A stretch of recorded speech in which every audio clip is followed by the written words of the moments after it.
2, 1. Howdy, everybody. Good afternoon from beautiful New Zealand. Let me just plug this in here and let's start again. Sorry about that. Malfunction here from beautiful New Zealand on PlungeCast. This is our second episode. And today with me on PlungeCast here in New Zealand, Whangarei, beautiful Whangarei, beautiful sunny day today. Was out and about and got to have a beautiful conversation with someone who's slightly older than me. And she was talking about community and just a random conversation at the hospice, and got to get delivered home in time to have this, this conversation with my friend Hawke from Rising Sun Comics, who I've known for around 10 years. And that partnership got even better 4.5 years ago, when we set up Plunge Enterprises here in New Zealand, in Whangarei. So without further ado, Hawke, please introduce yourself, bit of a bio and a history, and we'll go from there. Thank you so much. Hello, everyone. I'm Hawke, Rising Sun current CEO, CFO. So, a bio, a little about myself. I've loved comics ever since a kid. First books in hand are probably the Walt Disney Donald Duck series and G.I. Joe. Those are probably my main books that I've had over the years. So we're going to talk a little bit about some of that along the way. A little more about me and where I come from. I have an arts degree from Otis College of Art and Design. I have been in the toy design and entertainment industry within Los Angeles, and obviously within publishing and publishing comic books for quite some time. I was chief product designer for playsets at Mattel. Was also the chief designer at Pillow Pets for a little while, and several different projects in between throughout my design time. And now I am spending a little more time on the comic creation and creating new stories and kind of building what we've been working on all of these years. A lot of people, they don't realize that Rising Sun is actually about 20 years old, 25 years old at this point. So it's been around for quite some time, and I've been a part of it since the beginning, since its first creation, and we've steadily grown since then. So yeah, that's a little about my bio and a little about me. I live frequent between Los Angeles and Texas, and I enjoy the sunny weather out there, but the quiet and solitude of what Texas might bring. So that's kind of a brief history about myself and kind of where I'm at. Yeah. Awesome. Thank you so much. Yeah, I didn't realize, that, our Rising Sun Comics is 25 years old. When do you think, when's the anniversary for that? I think the anniversary was 2 months ago, or 3 months ago. So I'd have to look it up on the calendar and see what the date is. But we've originally we began back at the very beginning of the internet. It was the opening doors of the internet, and there was a few guys that kind of got together, and we wanted to do kind of an online based content, something before it had ever been seen online. So we're talking like break of the internet here. We're talking like 96, 97. Wow. So I mean, it's a very early on. We kind of started walking down that road, and I think we really kind of got underway about 99, 98, somewhere around there. We were really pushing, moving some steam and moving things at that point. But yeah, it was four guys got together, and we kind of created this crazy thing, and that was the original beginning of where it all stemmed from. And we began putting out creative endeavors online, which had never been done before, not in that scale, not putting out comics online. It was kind of a new thing. And we people started getting interested. There was more and more. At that point, you had message boards, and you would go on, and we would actually Yeah, post on message boards because you didn't have places that you could actually load up anything. Like yeah. No you got Facebook, no social media, none of that. none of that. Yeah, All of that. There was nothing in existence at that point. You went to a board, you posted your stuff on a board, you created a thread, and people replied to you almost instantaneously as whether it was good yeah, or bad, different, things like that. So you got automatic feedback for what was going on. And then of course right. I think later on we started taking orders through those same threads. And Mhm. back then you didn't have like today, there's so many outlets for being able to charge cards and gather up money Yeah, online. There was none of that. So PayPal didn't exist. Nothing existed back then. So yeah. it was all by mail and check originally. So it was a whole It's different kind of world, back in the it's day. eBay wasn't even really a thing. yeah. It's almost it's like, I mean, like I remember like back in '96. That's when I actually 96, 97, when I got introduced to the internet. That's very early on. I mean, like I was looking, I was creating little, taking little gifs that were made, chucking it on a page, on those message boards, forums, chatting to people from all over the world, and and just never imagining this what would we'd be coming to now. Where the life would be on your phone and you'd be like, be able to chat like this across the world. And the thing is that for us at the older people, right, at an older age, we get to appreciate all this walk that we've done every step of the way to get to where we are. Oh yeah, But if yeah. you have someone like who's just been, who was born 20 years ago, hasn't experienced any of that sort of like, you know, um, being in that, in this private groups, or uh, trying to work out how this thing works, where you just turn on your phone, log in, and you're ready to go all over. It's quite an interesting, it's almost like an analogy between what it's like to be an independent creator, right? And what you like to have someone like, say, Disney or Marvel, uh, sort of like that sort of analogy because of what Rising Sun is. And Rising Sun, I'm sort of skipped past my my couple of my questions up ahead. So, the idea that like if you're gonna be approaching, say, someone similar to us on a like similar to yourselves on a like rise on an independent level, compared to like, say, someone who's just basically come onto comics and seen all this flashy stuff on the internet, and it's like, yep, cool, pay, download, pay, download, pay, download, done. Or pay, delivered to you in a couple of days. Whereas before it's like, uh um how long is it going to be? Has it been sent yet?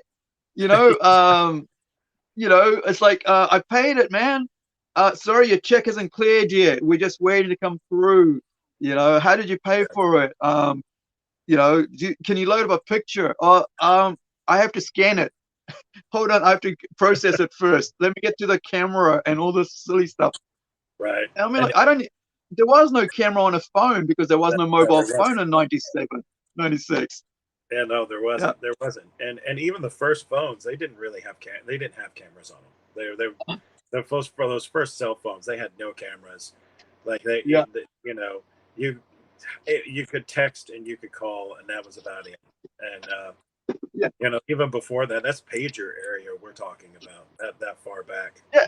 You know, Uh, yeah, yeah. So I, I, I kind of hold on to my phones, right?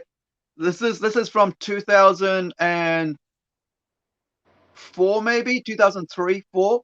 So you look at this thing here, it flips out like this. It's very small, like really small, yeah, right? This is like a 10 centimeter phone, almost. But look at the screen on that. yeah, That's like a three, like an inch and a half screen.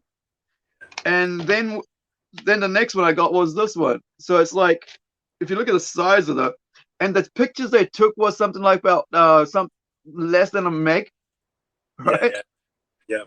You know, Super. it's yeah. I mean, like, look at that thing. That's a pen. That's a normal pen next to that, right? Yeah, And and you know, you think about that. You know that we really didn't even have full fledged like screens like we do on an iPhone now. We didn't have like multicolored screens until, gosh, it was a while. It was a long while. You know. well, the games you played was Snake, right? I don't ever remember. Chasing around little. That was it. I don't remember playing Um, a single game on my phone at all. You know, yeah, during that time. You know, um, I don't remember playing any games on the phone, but I do remember. Um, I do remember the earliest whenever people started to like break down text dialogue or text yeah, chat, and it was like, hey, what in the world are you talking about? You know, yeah, because then it was you wrote everything out with a period or a question mark or everything, you yeah, know. So as soon as text chat started happening, it was like, wow, okay, this is kind of crazy, and you had to get a grip yeah, on that as well. Yeah. Yeah, it was a little bit of a time. So we've gone from the point of where, you know, the internet had we you know we you and I both understand that we started without internet, and now we've got internet, you know, and yeah, the scale of internet that we have now is just totally different. You know, data is moving so much faster, you know, yeah. at the so, you know, could you imagine going online and then finding out that there was this random book out there online Mm, at the early days of the internet?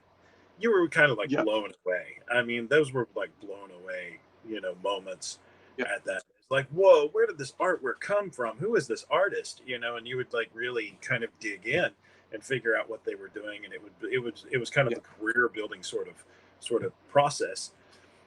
yeah, Now it's a little harder.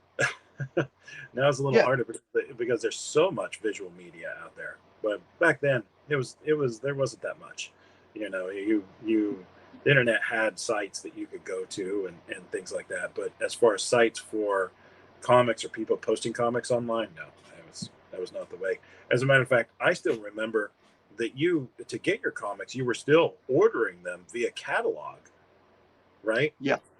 Yeah, you were still ordering them via catalog up until like I don't know, it might have 2002, 2004, something like that. Mm, You were still ordering them via catalog for most yeah. most of them. I remember like not ordering anything since about maybe 92 to 2000, but there was a 10-year period where I had nothing to do with comics. And so when I went down to South to study for a film degree, there was a comic shop there that got me back into comics again, got me back into nerd culture and the geek culture. And but the other thing was I would just go, this is what I want off this catalog, right? And the guy would go, okay, there's your name on the catalog. And when he would go to, you know, send it off, he'll put the list down and then send the list away. And this is 2002 when Facebook was just touching on getting started. And so, you know, there was no Patreon, there was no online direct ordering for us from, you know, if you're from New Zealand, you're not getting that direct, you know, straight to Marvel. And even if you were, why would you? Because you're going to be paying all this horrendous freight charges, and you only want 1 or 2 books a month. But so I think, um, in a way, it was kind of it brought everybody together at the comic shop. But then it also, when you had the internet come in, it made people kind of become more separated because of internet, in the sense that you had your social groups, and you had, you know, you could be able to communicate. And the good thing was, right, the great thing about it is you could communicate with everybody around the world that loved what you loved, you know, Yeah, which was yeah, comic books. Whereas before, it was just in your little community and there was nobody else. It was just your huddle of yeah. friends. But now it's like the entire universe opened up. And you know, before that, it was you went over to your friend's house. He might have had a Yeah, stack of comic books that you hadn't read. So you'd like veg on his couch for 2 hours while you read through the Yeah. Hulk series, and that was kind of the way it all went. If you had a book that you didn't have, you'd be like, "Oh man, this is awesome! Can I trade you for something?" No, I'm keeping that Yeah. one. Okay, all right, and that's the kind of the way it was. I had to look this up. So eBay actually started in '95, but I wasn't on eBay until '98, to Oh wow. 1998. So I was a little bit of a late bloomer for eBay, Yeah. even in that. But I remember the early days. I mean, they had some pretty good stuff on eBay. I mean, it was pretty wild, Yeah. what you could find on there. But yeah, that. So as far as Rising Sun goes, since we're talking about the background, I think my background in toy design kind of led into Rising Sun. I always wanted to be a toy Right. designer. It was part of that. Yeah. And I think that being able to have that creative depth and being able to have mentored the people that mentored me, I think that kind of leads into a bigger scope and a bigger vision of being able to build out the brands and the company and everything else. So those parts of being a toy designer and the things that I did in that field, are definitely relevant that roll over into this. And So that let's leader, talk about that. good. Yeah, let's talk about your toy design your history there. How did you get into that? I I've always been a GI Joe fan. I have a Okay. I have a I have a I wouldn't say I had a huge collection. I've got a nice size collection, right? I'm a GI Joe fan initially, and Yeah. and I I really I really wanted to. I thought that I had a gift for it. Actually, if you go back and look at some of my early stuff, I was actually building toys when I was like 6 and 7, 8 years old. So I've Wow. got some paper maquette pieces that are like really intricate. They all lock and fold, and they do all these things that I built all the way back then. So, Mm. and I kind of, a lot of people didn't know I was doing this, but I had built all these. So I'd build these spaceships, big spaceships out of paper and cardboard and things like that. I'd build Hot Wheels play Yeah. sets in out of cardboard. And, they were very intricate with all kinds of little details and stuff. And I would build them out. Of course, I would color them, and I'd build little action figures out of paper and things like that. And that's just kind of what I had at hand was paper. So it was paper Mm. crafting, really. But it definitely has a toy element to it. And then I'd play with those. After I built them. Oh, I Yeah. needed a new spaceship. Let me figure out a way to build a new spaceship, and I'd build a new spaceship Yeah. for my little paper craft to play with. And I'd lay on the floor and I'd play with my paper craft. And that's just kind of the way it was. So it was very creative in that aspect even then. And we're talking about drawing with a pen, a very Mm. very fine little bitty. You'd be surprised how small they are. I'd draw them Yeah. 20 times until I got them right, but I think that's a whole different ball game than where I'm at now, of course. But Yeah. so I would say that I probably had an inkling for toy design that early on. Now, I Mm. did definitely put it away for a long time, and I focused a little more on comic books. And then whenever I got time, I had, and I don't know how many people know this or not, but I didn't spend my entire time doing toy design. I actually had a career in industrial work. So Right. uh, I worked in the industrial field for quite some time, and working in power plants and different facilities like that, and actually have a couple degrees in that.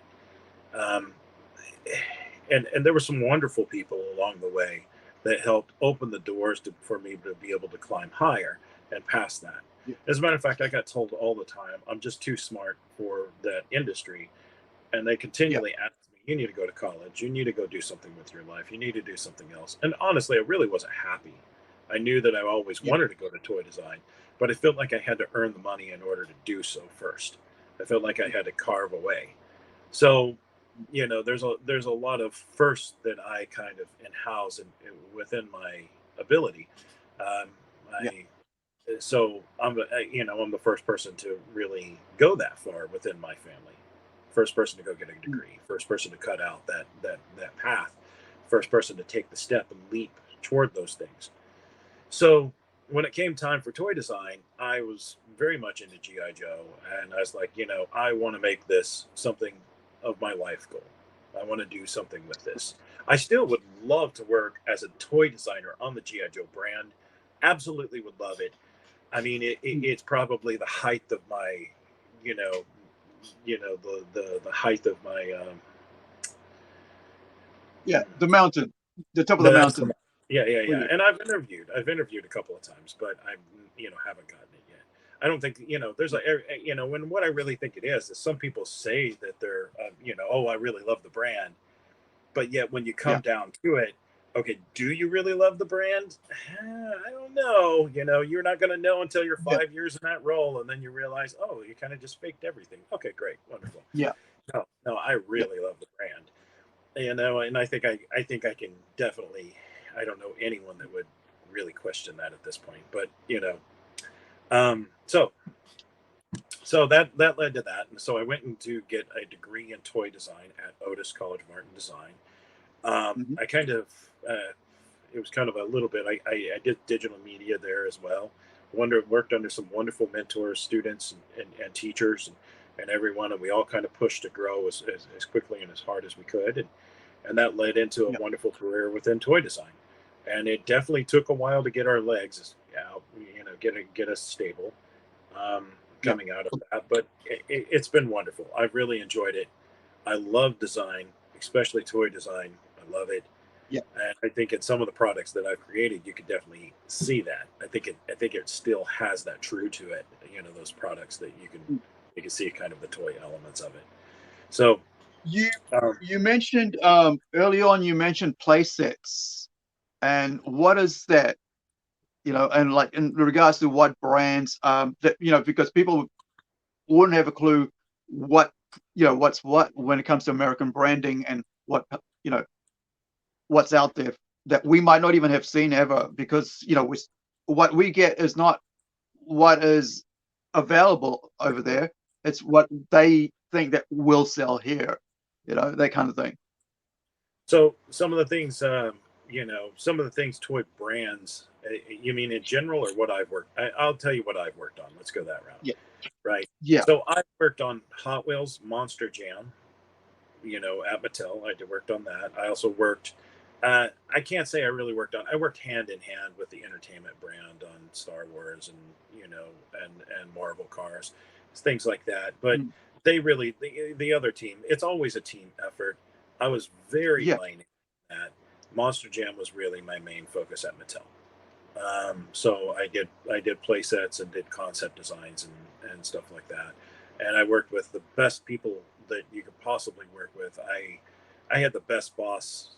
I never met a boss better, to be honest with you. And at Mattel, he was wonderful, and I hope that I did him service and did him well while I was there. So they were great people, and they pushed me to grow. And I worked under some real big names in the industry to cut me into where I am at today. So there's so many people to thank in order to. You think about how do you get this high? Like how does it take to climb this far? Well, you really got to push yourself. One, number two, along the way, you're not standing on your own. There's a lot of people underneath you that are holding you up. There's a lot of people that helped you get that far, and I cannot thank them enough. If that hasn't come across yet, I really can't thank them enough. I really appreciate everything they've done for me. So that was one of the brands I worked on. Monster Jam Hot Wheels. There were lots of play sets, but Dragon Blast was my TV driver that I worked on there. Let's see. There was I did some play sets for Leonard for Crazy Cars. I did some of their outdoor toys, Stomp Rockets and things like that for Leonard. I worked on Activision's. Oh gosh, I can't think of it. Skylanders. I worked on some Activision Skylander stuff. as well as, you know, Barbie, a little bit of everything along the way. You know, it's literally been a little bit of Max Steel. I worked on a lot of Yeah. different products along the way. So, you know, you look back at that. So those are some of the brands that I've worked on. I was the chief designer for Pillow Pets. Um, that, you know, and I was there for a little while, and we developed a lot of different things. So you girls out there, I don't know if you know Pillow Pets, but you know, I had worked on that a little bit, and I'm trying to think of some of the other big brands and things like that along the way. Well, you worked on at Hasbro as well. Was it with Star Wars like pre-Disney or post-Disney? No, no, no. So Mattel got the license for Star Wars. So my Okay. work with Hasbro has only been through third party. You know, it has been through not third party, second party vendors. So I have worked on some Hasbro content, but it's all as far as toys go. But it's only been through second party vendors. Um, Right. so my process is they put it to a small firm to create. You know, they license that out, or they say, "Hey, we need a prototype. We need you guys to put this together. Can you get it done?" And then, of course, we go to town and build out mechanisms and try and create what they wanted and things like that. So I did a lot of that for Hot Buttered Elves, which is a toy prototyping company within Los Angeles. So I worked for that Yeah. for them for quite some time, and you know, slowly kind of built up and did many different projects. There's so many. Bakugan, I think we worked on Zooables. I've worked on Zooables Yeah. too. So Well, I mean, most of these are like some of these names I recognize quite well. I mean, of course, they're Star Wars, but I mean, you looking at Bakugan and stuff like that. I mean, I've got pieces around because when we go shopping, there's pieces that everywhere, and so I'm just picking up everything else. I mean, like you got Max Steel, Skylanders, Activision.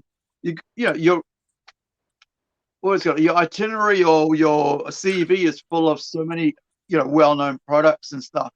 And then one thing I want to go back on is, like you said, you were the only one from your family that's got into where you've gotten to.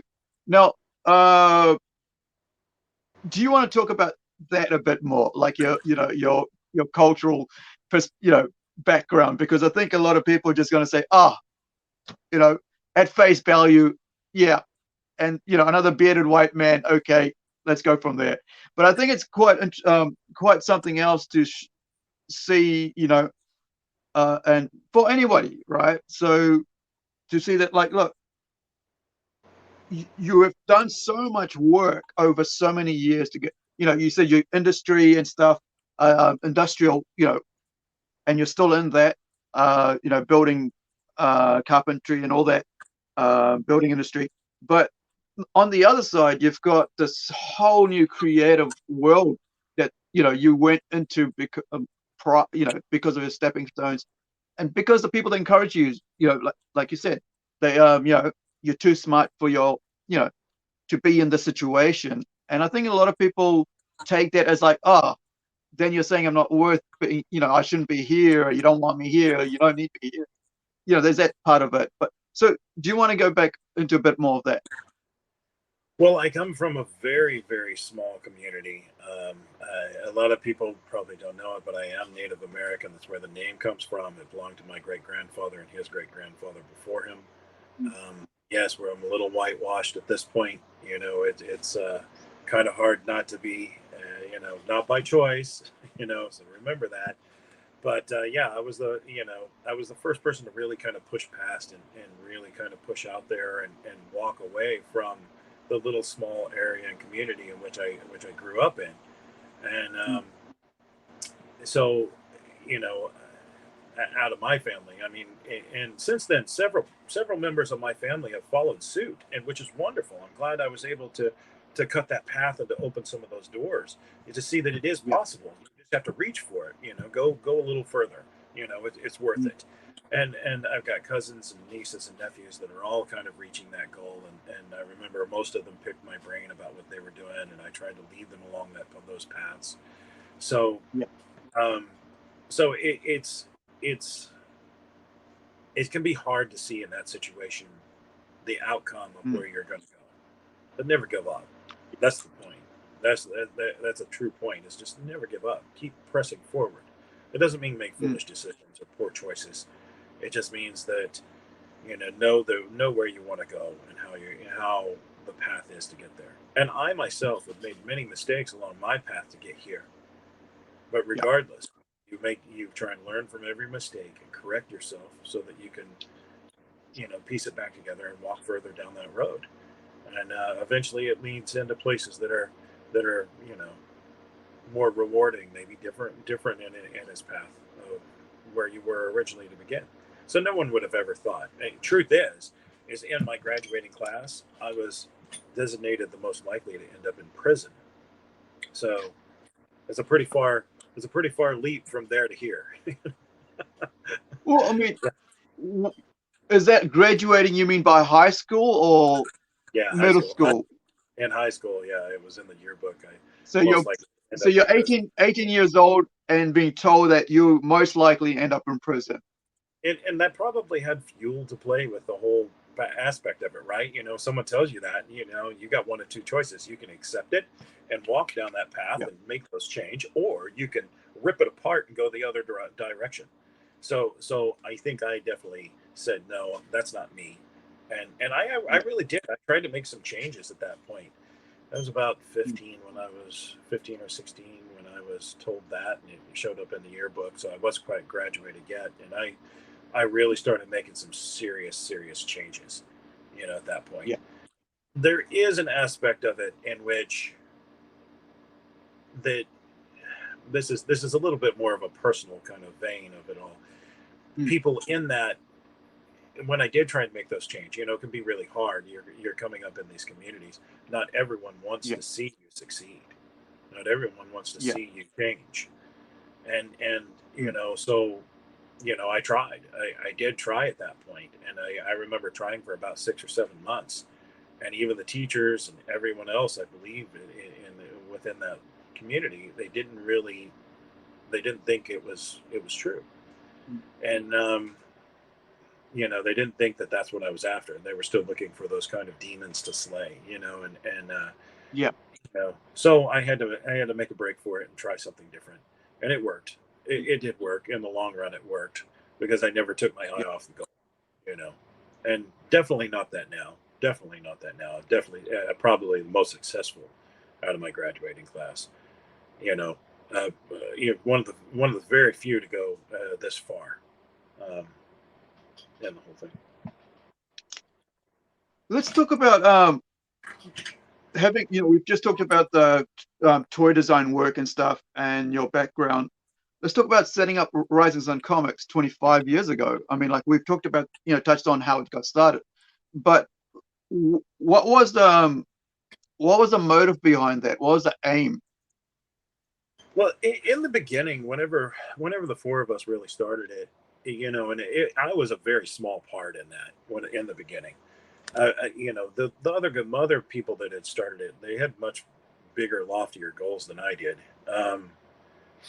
I think, excuse me, I think originally we really just wanted to do fan content and create fan content, Mm, and that's where we were headed for. It was considered a hobby. We weren't really looking right. to change it into anything else. We were just enjoying the process of making and creating and putting it out there for people to see. And Mm, those early books, you can see that they're a bit clunky, they're a bit rough, you know.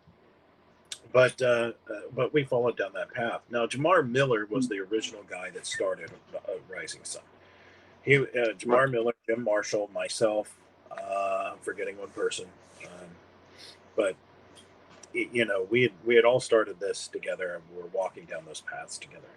So we were putting out content, and lo and behold, people began being interested in what we were putting out. So they Mm, started asking us for prints and things like that, or starting asking Jamar for prints. So Jamar actually printed a lot of his books on those old early days and actually shipped them out through via mail. yeah. And so that's how the first books actually went from fan-based content online to here's a printed copy in hand. Was Yeah. we started getting people wanting those printed copies. So we're talking about, I mean, 2001, 2003, so early, way back then, it was along the path. So that's kind of how it led up to it. By 2007, I think it was there had been something like 40 books or so that we had created. So very slow growth in those early days, very slow growth. But it was growth that was needed as the quality continued to get better, and the way that we processed it continued to get better, and the way that we dealt with it continued to get better, and our teams continued to get bigger. And I think at that point, I think that was around the time that we all got introduced to you, or that I got introduced to you, was somewhere around that point. Was around 2000. Yeah, uh, about 2000. Gosh, Sorry, let me turn that must have back been on. about 2011. 11. Yeah, about Yeah, 2011. yeah, it was about 2011, and we had been, producing books. So what happened was Jamar decided that he had been creating books. It was about like 50 or 60 books at 2011. And he said, okay, Yeah. he said, I'm ready to kind of step away from this. So he had been doing it for, you know, a long time, Mm, longer than longer than anyone else. And he said, I'm going to step away. So he gave it to Jim Marshall, and Jim Marshall had it mm, for about a year. And mm. I asked Jim if I could take it over from him after that. So when you and I Yeah, originally talked, to Jim was actually the person in charge at that point. And what we noticed was is that you had, I think it was kind of a fortuitous situation for you and I. We're talking about this yeah. creation. Here we are, I'm like, we're all doing research, and it's like, wait a second, there's another Rising Sun Comics, and then was like, oh, Mm, it's a Rue. This is a Rue. He's putting yeah, out books, The Circle. He's putting out Credit Girl. He's putting out, he's putting out all of these books. Said we should reach out and kind of start that conversation and see, because we're mm, talking about going down this path. So I think where you were at and where we wanted to go, we were all kind of in that same vein together. Let's go that way. And yeah. so those first initial conversations opened up, and we were able to kind of like start bridging a relationship and a way for us to work together. And since then, it's been extremely beneficial, hopefully for both parties, for you and I, to go down this path. And so that was our first opening into Rising Sun New Zealand. It was at the time Right. Rising Sun New Zealand. So Yeah. that was kind of where the doors began to open up. About a year after that, um, Jim, I asked Jim if I could take it over because I wanted to do something different, and there was progress, and we were looking at trying to do create our own stuff. You and I remember there's a few emails where we talked about that, about create our own things. So Jim let me have it, let me take over Rising Sun at that point. Um, and Right. and Jim is an amazing creator. Jim Marshall, amazing creator, very talented, very focused. The quality of his books are phenomenal. Like, I mean, there's really down to the innate detail. And Mm, at that point, I just, Jim let me kind of take it over, and I took it over, and I kind of rebranded Rising Sun at that particular stage. I said, okay, I don't want it to go down this road anymore. Individual proprietorship wasn't really what I was looking for. What I was looking for was so to turn it into something bigger. I wanted to go further, mm, right? We had already produced 50 books, and then at that point, what you were bringing in was another 10 or 12 books, I think, at that time, something like that. And so we said, okay, let's rebrand. So I took it and I tore it all apart, and I said, okay, let's do this differently. So what Rising Sun is now is kind of what we ended up being. I created it with a charter, in the business license California, with a charter and a board of directors which oversees investments that are actually done. And then we continued to build out from there. We did create our own projects, as well as we took on studio projects eventually down the line. But it created an ability to actually do so much more, because now there wasn't mm. just one person, there was 20 people all putting on the Yeah. table what we could grow. And we began growing exponentially at this point, at that point. So you look back at where we're at now, you know Rising Sun is what, sitting at 500 books at this point today. Mm, Somewhere to date, we're somewhere around 500 books that we've produced, over the years. Those are mm, some really talented and creative people that come along to help us get there and help us build it up. But and we've ended up with some wonderful titles that I think that kind of showcase all of that creativity and all of that buildup of what it is, and many different divisions of Rising Sun that weren't there originally. So even up to 2018, we were still testing out ideas. I mean, you were part of that. Remember when we tried to test out, the idea of what do we call that again? I Yeah, forget. transatlantic, something like that, or Yeah, trans yeah, yeah. Australia. Yeah, and I was like, yeah. At that point, I think I had a brain and head injury at that point, and so between that time onwards, I was like, I just stepped away because I just didn't know what was going on with my head and stuff. And so between like the conversation between 20, I think it was mostly 2013 maybe, Yeah, and yeah, yeah. and 2018, the 5 year period, there was just a blank in my head with everything we'd done. Uh, but I mean, like, you know, what were you doing in that 5 year period with Rising Sun between 13 and 15? 13 and 18, sorry, my bad. We started doing several different things. We continued on the fan based content, and we actually created several books out of that fan based content. We completed what we call the Millerverse, which was a continuation of what Jamar Miller had done, as well as we went down the road of working on Cobra the Enemy, which was a fan based online content. It took everything that we did all the way back in '99 and put it in printed form, right? So now you could actually Okay. get everything in this printed form. Anything that hadn't been printed before, it's in Cobra the Enemy. So not only that, but you also got to see everything that the GI Joe fan community, and it's a big. We're talking about Action Force, we're talking about Red Shadows, we're talking about the GI Joe Extreme, we're talking about we're talking about Super Joe, we're talking about all of these brands' identity of what were kind of tied in. And this was a fan comic that was built for fans by fans.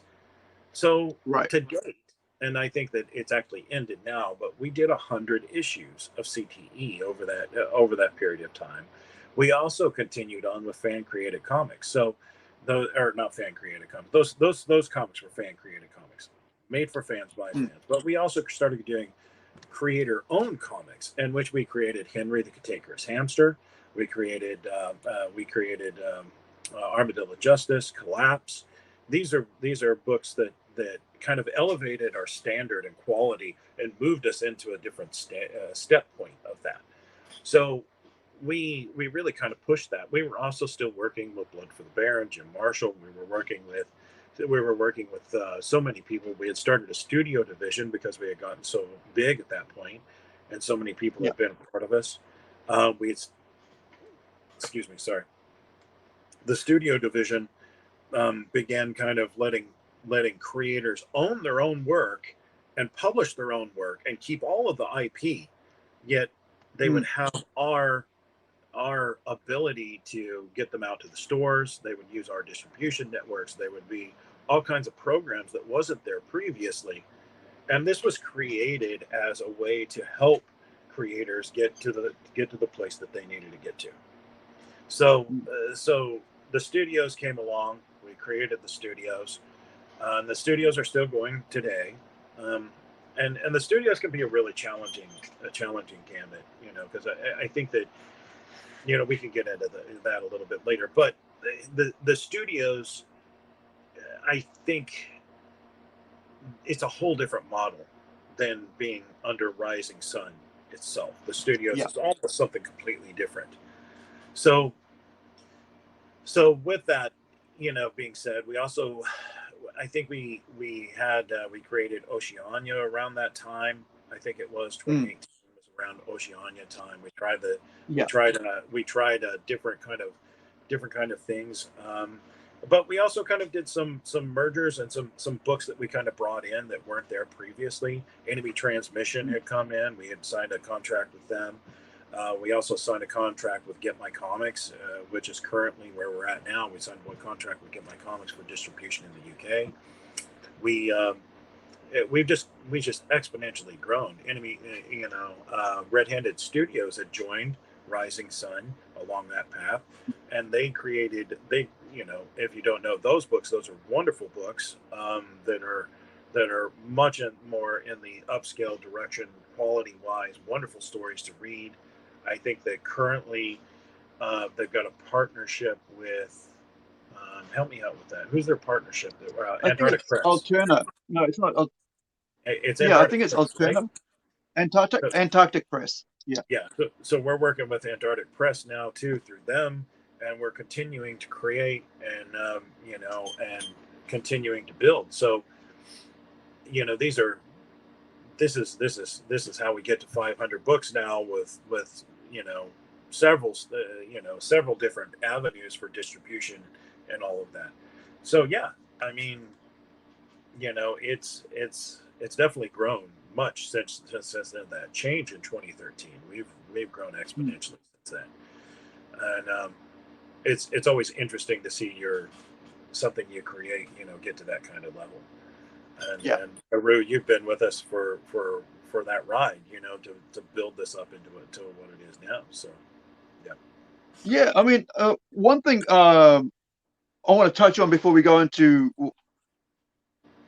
I want to stick with this indie publishing thing, and so let's talk about actual differences between being an independent publisher, where you're owning, when you're not at the top of a multi corporation worldwide distribution network that's filled with like $90 million to $200 million movie projects or TV shows, every other week, every other day.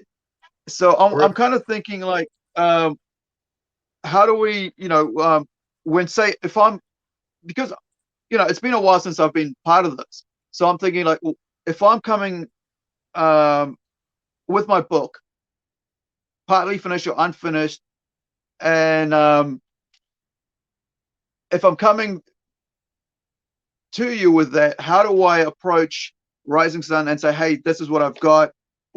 What am I expecting, or as a creative person, and what am I expecting from,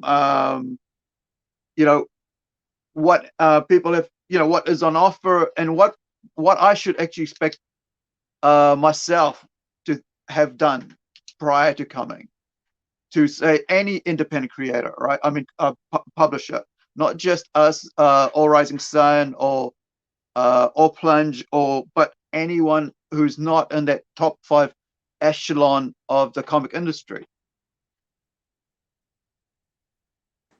So give me just a second. I've got to plug this phone in. I think it's running down real fast. So there we go. All right. Were you able to hear what my question? Yes, I did. Yeah, I heard. I'm gonna get you set back up here so we're not rolling around everywhere. Hopefully it stays in place, and we can continue on. Can you hear me? Okay. Fine. It started to take off on me. So let me prop it up.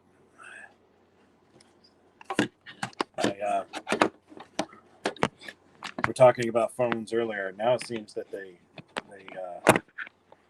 dissipate very quickly. This is a XR. You need to get yourself a stand. Probably, right? There we go. Okay, let's see if that holds for us. Just a minute or two. Nope, it says no. It says no, but I'm going to continue to try and put this up. There we go. Okay, so let's see if that holds. So, what are we looking at for someone that wants to come in and be a part of Rising Sun and be a part of that? Okay, so first off, I want to talk about indie publishing and what that really means, right? So we're talking about the difference between an indie publisher can be very, very small. They can be, anywhere in between the medium growth up to, the big boys are really the ones that aren't into publishing anymore, right? So we're talking about millions of dollars that a regular publisher might have toward it. An indie publisher, that's probably the number one thing. They're not going to have that kind of money to throw around, right? Yeah. So if you're looking at going into an indie publisher and you're wanting like, oh, I want movie deals and I want this and I want action figures on every shelf and I want I want, I want to roll out the red carpet for me. It's going to be a little more challenging for an indie publisher, any indie publisher. The, Yeah. It's really changed about how you do it. I can tell you this right now, that I think every publisher now, if you are not promoting your own book, it's going to be extremely hard for them to do their job. And I know Mm. that sounds not what most people want to hear. I know that's not what they want to hear, but that is the truth. You have to promote your own book. You have to talk about your work in public and be able to communicate and push yourself out there, because it will equal in sales. We've already experienced this. We did several tests to figure out how far it would go, right? And a larger publisher, you know, with a bigger arm for all of this stuff, might not you might not have to do that for a larger publisher. Mm. But with an indie publisher, you're probably going to have to. You're going to have to promote your own work. You're going to have to push yourself. You're going to have to get out there and talk about your work to public Mm. on social media. You're going to have to build an audience and build a crowd, and that's going to make a difference. Right. So you have to tell them where to get it. You also have to understand that with a smaller publisher, their brand or marketing team may not be as big as one of the giants. You know, and let's be truthful, the giants aren't as big as they used to be either. So I mean, that's a whole different topic of it. They're not as big as they once were. Being able to Yeah. produce 500,000 copies of anything, is a bit of a stretch now on that. I don't have Mm. data in front of me, so whoever listens to this and Well, I looking think that up, I don't even think they're able to crack 200,000 at the moment. yeah, You know, it's impossible to get even the right that sort of numbers out, because at you know, and we'll talk about that later about the at the end of this about the state of the comic book industry. But I mean, there is a huge difference number wise, because you can't expect a company that doesn't have those multi-million dollar setups to be able to give you the multi-million dollar setup for your product. So how do you how do you approach that? Would say somebody comes into a creator owned with a studio. well, I think that I think there's a couple things. First off, that you need to realize with an indie publisher, you're more than likely to get in the door, even with a book that Right. may not be, let's say it may not be phenomenal. You still might get in with an indie publisher. Your chances to get in with Marvel or DC, IDW, or any one of these others, super limited. Really small. You'll be lucky if you get in. I think that's the true margin of it. Now, there has been plenty of books that have went through indie publishers and then gotten large enough to be accumulated into those larger studios or larger companies, but you know there's a big difference in how you get there. Well, one of the things I've noticed recently, just looking at books that have been out, you see like a lot of clan jumping, right? What I mean by that is like you'll have say someone from Marvel who's been with them from 5, 6, 7 years with heaps of lots of books with Marvel, going over to Image, got a book there, going over to IDW, got a book there, going over to Dark Horse, got a book there. Now, with that, and when you look at that, you go, well, those are all spots that a newcomer to the thing could be filling, but because you've already got these name brands already there, they're the ones who will get the door first. And so, like I said, much easier to approach someone on a lower tier, I guess, on the independent side, than to be able to try to get into that big, huge wall that you think you're going to have a huge door at, but the door is very tiny, almost like a mouse hole trying to walk into through the door, and most of the doors already filled up with everybody else, or the room's already filled up with everybody else. Well, and I believe that's definitely true. So I think that you've got to think about this from other standpoints as well. So let's talk about Teenage Mutant Ninja Turtles. Do you know who the first owner was of Teenage Mutant Ninja Turtles? Off the top of your head? I know Kevin Eastwood, but not the other guy. I know there was another person, but I don't know who published it either. Well, I heard it recently this week. Yeah, but I created forgot. by Kevin Eastman and Peter Lard. But it was owned by Mirage Studios. Most people don't even know that it was owned by Mirage Studios. They published it from like 84 and they owned it from then to 2009 when Nickelodeon or Paramount ended up buying it out. And throughout its time, it's been under so many different publishers. But you talk about a book that started off very light, and those early books are really quite different. But you think about that. If you go into an indie publisher and you're cutting your teeth on that IP, you get the opportunity to see what's working and what's not. What can you change when you move on? How is it? What was the best parts about it? But you have to be able to keep an open mind about how this is going to change. What is it that you need to fix? Does your IP have value, or is no one interested? Or is no one interested right now? These are real important questions. Is the time right for all of this? So I think that the idea that it just lands at a large studio and that's it, and that's where it lives is it's not true. It's just it's a fantasy. And especially in today's market, you might get you're more likely to get a hit on your own or with a small studio than you ever would a large one, and then your series might not get as far, depending on what it is you really want to do. So someone that's plus coming the into competition. It is a competition. Plus it definitely is a competition. Yeah, Most definitely. It's definitely a competition. Everyone's biting for the same eyes. And what we've noticed in the comic industry, and this is not to lead into the history of the comic industry, because I'm going to go back to this question, is that we're not getting any bigger. People are starting to buy comics now. The comic industry is doing well right now. But the comics is doing well because people are out there buying and getting things graded so that they can resell them later. It's not bringing in kids that are reading books on a regular basis. So we're not growing in that aspect. We're actually getting smaller, and smaller. But we'll get to that in a minute. How do you get into Rising Sun? You would shoot us an email, and usually through our main email thing, we get it. It would automatically go to Human Resources. Human Resources needs to document what's going on so that you don't accuse us of trying to steal your ideas or anything like that. And if you're sending us an idea, we're going to vent it very heavily. We try and reply to everyone that goes through Rising Sun, every single person. It's always trying to reply to it.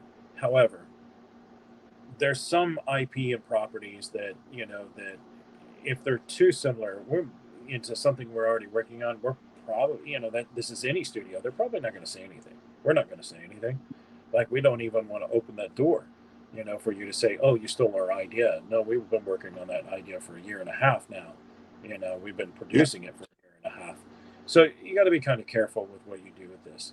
Just because you send your book to someone doesn't mean that it's not, and they don't reply, doesn't mean it's not valuable. It just means that you need to continue to reach out and go further with your exploration of who wants to do it, and not every book is a good fit for every publisher, right?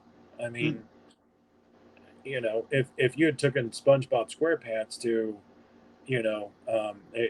how long has SpongeBob SquarePants been around? Come on, this 20 odd years. 20 years? Okay. 20 years ago, and you took that to sorry, this is my mind. It starts to blank. Image Studios. Well, DC. If you took it to DC or Dark Horse, the Image Studios, it wouldn't.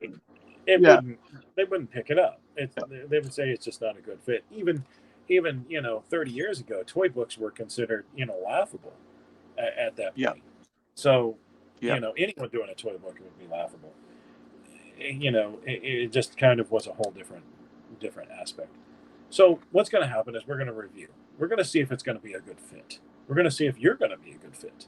There'd probably be Mm. interviews through human resources to see if it's a good fit. I expect any company to do this. They're going to vent you before you ever get there. To Yeah. that point. If you're not willing to vent, you're not going. It's that simple. You're not getting on the bus. I expect any company that it goes to do the exact same thing. If they don't, you got to kind of wonder what you're getting into. It's just the Well, truth of the matter. there was the other thing. I mean, like recently we saw like I think was it DC who got in trouble with an Indonesian artist, and and they had to like recall all the books, Yeah. and that's like hundreds of thousands of dollars of recall going back because you know just for the similar situation, not a good fit because they wasn't vetted. Um, but also there is the other side of that is that maybe the you know they just not they just don't fit into what the company's after, and like you can it's the same thing with like I mean if you go to Marvel or DC, right? And you're like going to produce good. Here's just something to pop. The Boys, right? The Boys, one of my favorite books of all time. I'm trying to complete my whole 75 issues, and so on, and signed by Derek Robertson and all that. Now, the first 6 issues they were doing as part of, gosh, I think it was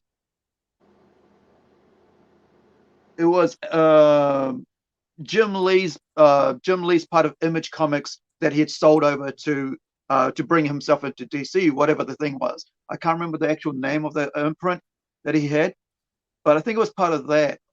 And Derek Robertson and Garth Ennis were working on the book, and they realized the book, even though these are great, writers, because Garth Ennis has been with them for a long time, and with DC and stuff.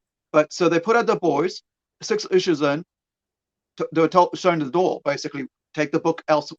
We can't produce this, right? Because even though it became popular, uh, but it was going against everything they stood for, and plus they were going into a line where it could cause them a bit of trouble with Marvel, right? With one of the characters, and so they took this book over to Dynamite, who was just coming up, wasn't actually, who was doing like Red Sonja, doing their superpowers thing, and all, and Conan. I think I'm not sure if they were doing Conan at that point, but they're doing other people's IPs, right? And they were getting a bit more mature in their content, and so next thing you know, it blows up, and everybody's like, "Whoa, this is it's amazing." They do a new #1. And look at what The Boys is now. You got a Kiwi actor, Carl Urban, from New Zealand, as Butcher in it. I've got my Funkos. I've got my signed hardcover.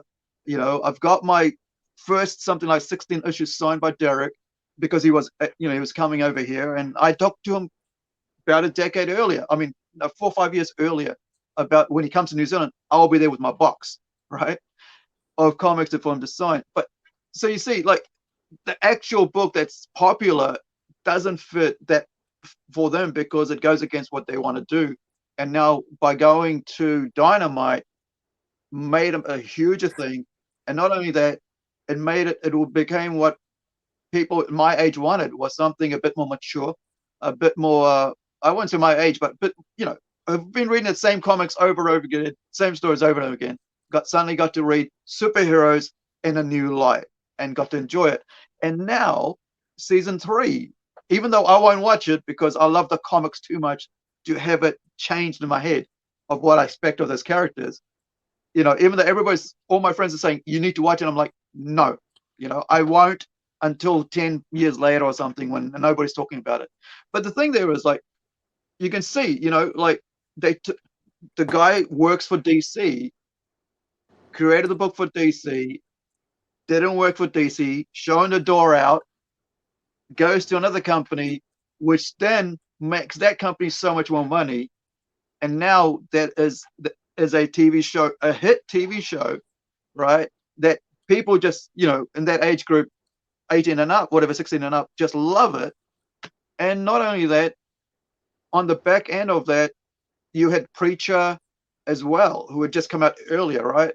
And so I think with something like you're talking about, like how Teenage Mutant Ninja Turtles has changed over the years, and you're saying the difference between them. I noticed that I don't know when I heard this about that. It was something on YouTube. Somebody was talking about the history of the Turtles, and how early on the artwork wasn't even what it is now. Like you mentioned, like it was like just so thing.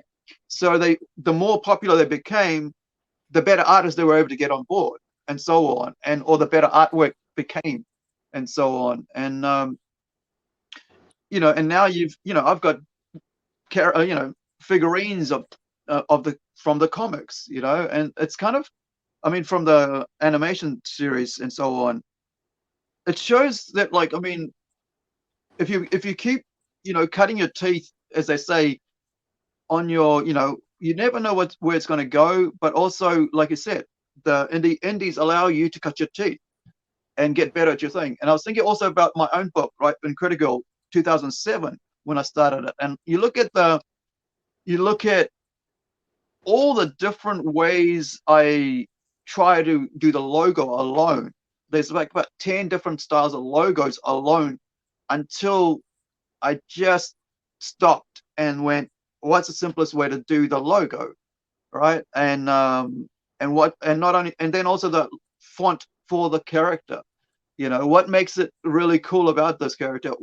Is it hard edges? Because that sort of impression stays with your head. And and then I sort of like, let's make it soft. Make this character about a soft, feminine character for girls, because it's for my niece. And that sort of thing, it's like over time, it's taken me to realize that that's what it's got to be. It's got to be, this character's got to be enjoyable for all ages, and it's not going to be this, punching baddies kind of thing. Or if there is in there, there's a reason why it's there. It's not just action, action, action. There's a bit more to it. And well, and I couldn't do that, right? I couldn't do that unless I was allowed time to do that. Yeah, absolutely. And I want to jump in on that point, right? There's so many people out there. Let's say your book starts off a little rough. It's okay that it's rough. You're early. You're early in this concept. You put something out. That's the important part. It's out in the world now. Yeah. You can go from there. Now you can't go from anywhere if you haven't put anything out. If you haven't shown the world, Yeah. what kind of feedback do you have? Take the leap, take the step, put out a book, see if people like it. If they don't like the artwork, change it. If it does well, continue on. And get the feedback and the parts that work. And DC did the same thing. They didn't just, like, if you go back and you look at DC's early books, there were detective stories and this and that and everything else. It eventually evolved into what it is now. As they began to build out. Marvel did the same. They tried a lot of different things to see what worked, and that's where we're at. That's where every indie publisher is at. That's where a lot of these guys that come along are. Now, not every studio is that way. Sometimes you go to the bat and you go swinging out and you get it right out of the gate. How many times does that really happen? But it does happen, right? So to take us back a little bit, what's going to happen with Rising Sun and how you get in here? We're gonna take a look at the IP. We're gonna see if it's right. All of the directors and everyone's gonna take a look at it, and they're gonna see if it has value. If we think it's going to sell, what is they're gonna look into you. They're gonna see if you have an ability to promote yourself. Are you easy to work with? The worst thing you can be is hard to work with. Impatient, arrogant. All of these problems that come along with it. It's not going to get anywhere. You're just going to cause problems and waste money. So you go and we're gonna take a look at that, and then if everything's good and everyone says it's okay, and then there might be an offer on the table. Through Rising Sun, there's many different offers that we put on the table. We've narrowed a lot of them down. Sometimes we bring books in that are published Mm. through Rising Sun, even though they weren't created through Rising Sun. Higher Kill is one of those books. Black Lotus Empire is one of those books. We sometimes bring in books that are not owned by us, and yet we sign a leasing contract. That way we can continue to put those out. And that means that Mm. we put our own money behind them in order to create what they are. And that's a big step. So and you need to understand that for any publisher that takes that leap, takes that step, they're believing in you, and they're Mm. expecting you to play ball, not to stick your feet in the ground and be obstinate and hard to deal with. And this is an example of the boys, what you talked about. They probably asked them, "Can you change this character? We can't continue to publish this character this way." They said, "No, I'm not going to change this character," and then they took it someplace else, which you always have the Right. option and the right to, right? I mean, you can. It could still work Yeah. out in your favor. Um, would it have been the same if they had changed the character? I don't know. It might have been, it might not have been. This is where creative differences begin to happen. And Mm. so for the boys, it turned out quite well. For how many other books that are named unnameless that it didn't work out that way. Right. The changes weren't made and no one cared, right? And it just faded into the existence. Mm. Faded into inexistence. Anyway, so we might offer a publishing contract. We might offer you to go to the studios in which you own everything, and you're still going to produce the book as you see fit. You might be asked to participate on a larger scale should any of this happen, and be more involved with it. Mm. If we have if we like you and and we think that you're on the bubble, then you're probably going to get deeper in with the team itself. You know, and I think that's for any company. They want people that are going to jam with them, right? They don't want anyone that's going to be hard to deal with and difficult and Mm. lazy and incompetent and all of these other problems. So that's the positive side, is you're going to get a lot more options than maybe what's offered through Yeah. a bigger publisher, and that's how those doors are going to get open. It's definitely going to be that people are reviewing things. I can tell you this, that after doing this for a while, I'm very selective now as to who I work with. I don't want to work with a bunch of people that just don't get it. Yeah. Now that's just me. There's other people within Rising Sun that's a little different in that. That's just me myself. I'm I'm kind of tired of the idea that just because you create something you're owed, and it's you know not by the means of money. I'm saying that you're owed all of these um, exclusivity things that aren't necessarily part of the process. You're not really Mm. willing to play ball. So I'm very selective as to who I want to work with. Other people in Rising Sun might be a little different and willing to take a risk on IPs that they think are valuable. So that hopefully that answers the question of the good and the bad, the indifferent. In the studios, you get to own everything; it's all yours. We basically print it for you through our factory, and we publish it through our publishing means, but everything else is yours. So there is that option for your books to actually be with Rising Sun. I will say this, Awesome. that the more what, let's put a pin in that. Let's put a pin in that one for a later conversation, because I think Okay. So basically what I'm let's saying is, go ahead. yeah. I was just going to say, let's move on to the state of the comic industry. Well, okay, then it leads it into that, right? Where Yeah. I, where are we at in the comic industry? Um, I think the collectible market value sales are pretty good right now. I think that overall the comic industry is shrinking. You know, Mm. who's really buying? How many people are reading? What are they doing? Are they looking for variant covers? And that's going to be a resale later on. Mm. I think that there's a lot of people equate this to the 90s, but it's not. The 90s were totally different. The 90s were an Mm. influx of all of this new creative endeavors that were all happening at once, and the top just exploded off of it, right? And the market came crashing down because no one could keep up.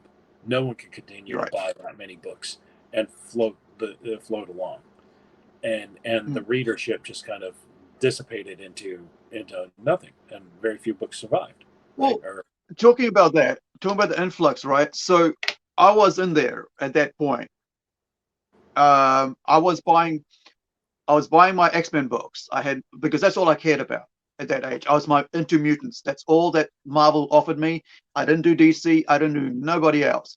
But when I get to the counter, I get told by the shopkeeper, "Hey, these books are coming out." I said, "Oh, okay, well, all right, fine, just chuck it in." So I had Hawke. I don't even remember getting Spawn. I had a couple of the others. Took it home in the sleeve. I read it, couldn't get into it, just didn't work for my brain, right? And I'm at about 18, 19 there, or maybe 20, right? 91, 90s, yeah, around that. I'm probably about 18, 19. And so I'm like, yeah, this is no more. I don't need that. I'm just going to go back to my New Mutants. I'm going to go to my X Factor. I'm going to go to X Men and Kenny. Even with the X Men when it came out with the Jim Lee series, didn't even care about that either because it wasn't the characters as portrayed in the Uncanny. And so and I didn't go back and buy any Image books because that I can think of, right? That I have memory of going, okay, I'll order that next week or next month. Uh, and so I think people always stick to what they know, what works, what they like, and that idea of just shoving more on top, like with the streaming, right? Is after a while you're just like, I'm just going to go back to what I know and what I like. yeah, Is that and, yeah? and I think you hit on that, right? Streaming's headed that same way, right? How many services do you have now that are streaming? And it's bothered me for a little while now that you've got so many, and really, we're right back to the cable network. I mean, you want one place to go get everything at this point. You've got 20 streaming services. It's not really working. So you wanted to cut down. You wanted to cut the cable bill. You wanted to get, you wanted to be able to afford a little better food at home, and instead Yeah. of paying for all this entertainment. So, um, so yeah, it's I think and of course, I was in that time as well, and I remember trying a lot of books. I tried a lot of books too, and I bought a lot of Mm. books, and I did get in on Image on the very beginning, Witchblade, Top Cow stuff. I got I was there at the beginning. Uh, Yeah. I think Witchblade I got like book 5, and then I started in book 5 for Witchblade, and then went back and picked up books 1, 2, something like that along the way, because they weren't even at high value at that point that they are now, right? So Yeah. Yeah. I was there picking up and trying a lot of stuff, and I don't think I see in my personal opinion is I don't feel like it was super bad. What I Mm. think was super bad was the studios were taking a lot of, the not the studios, but the comic book publishers were taking a lot of risks at that time. There was some wonderful stuff that come out of that previously. Mm. Some books Mm. that I still really love. There's some books that came out of several smaller of those studios or the publishers that came out that I really love. Malibu. I loved Malibu. I got to work with some of the guys that created it, Malibu, and it was wonderful. It was a wonderful experience. I loved Malibu books. They ended Mm. up getting merged with Ultraverse, and then Ultraverse all got ate up by Marvel, I believe it was. Marvel bought them Yeah, because I they think wanted the coloring Image team. got over to Ultraverse because Malibu was part of Image, wasn't it? No, no, Malibu was its own publisher. It was a separated Okay. publisher. They were coming out of Santa Monica, I think, and but they were gobbled up by Marvel because they wanted that coloring team. They wanted the coloring division, Right. and which was doing very new things with coloring. It was the edge of digital coloring at that time, and it was kind of like, but there's several studios like that, or several publishers. I call them studios. They're really publishers. They were doing that same Well, thing. you had Valiant as well. I mean, like That's you right. look at what has happened to Valiant. So, was it like about 2000 or something? Valiant got no, it was 2015 or something. No, Valiant got really well. Like the Indian guy who bought Valiant or revived Valiant, raised it to the heights, that he could, and then sells it, and it's gone to the depths of, in the opposite direction, and now he's trying to buy it back. And there is that thing there. Like, so you want to you kind of like going, okay, I'm going to raise this thing up, make it as valuable as possible. Now I'm going to sell it, and then you hope that somebody who's got it has the same passion for it, and that's what I like about the curator being able to own all my shit, because because it means that I get to decide when or whatever, and or that, like, because you don't have, someone else is not going to have the same passion for what you create that you do, and we see that now with so many things right now, right? You look at Star Wars with you know George Lucas calling them slave owners, white slavers, with Oh his God. baby. You know, there's nothing worse than you can say about something than calling them white slavers. You know, Yeah. yeah. Yeah. So, Yeah. and but you look at what Todd McFarlane's done with Spawn, 300 issues, non superhero book that's kind of that's come out of that 90s thing, and he's been able to stick with it. And I think, and Witchblade, that Witchblade is one thing I do love. That whole uh because I love supernatural stuff, and Witchblade, and that they had a revival a couple of years back, and the stories were so full of energy and ideas that made me want to get back into reading it, before, when I didn't even think about reading it. And I think that that's really the wise thing to do, right? He decided to shut it down. It had been running for I don't know how many issues. I forget, 300 plus. I Mm, don't remember. And yeah. he said, "Okay, okay, that's enough. We're good. I'm gonna close the doors. I'm gonna let it breathe. I'm gonna come at it with a Yeah. new take." And I think that was very wise of him. He knew when to say, "Okay, let's take a pause and let this cool off a little bit before we come back to it, because it's gotten a little hard to deal with at the moment, or stale, and I want to revamp it." And I think that's very wise. We've seen other people that Mm, have done that too, but there's a lot of things about the way that he runs a studio that I really really like, or the way that he runs it that I mm. really like. He ran 300 issues. I mean, how many? I'm looking up a few of the others that have popped up along the way, but let's see how many issues there were in Witchblade. Let's give this a shot. Witchblade ran for, oh, mhm, 203 issues. 203. Mm. That's quite a while. Yeah. It's a lot of issues. I mean, that's one series, and then, like, they had a crossover as well with Darkness and stuff.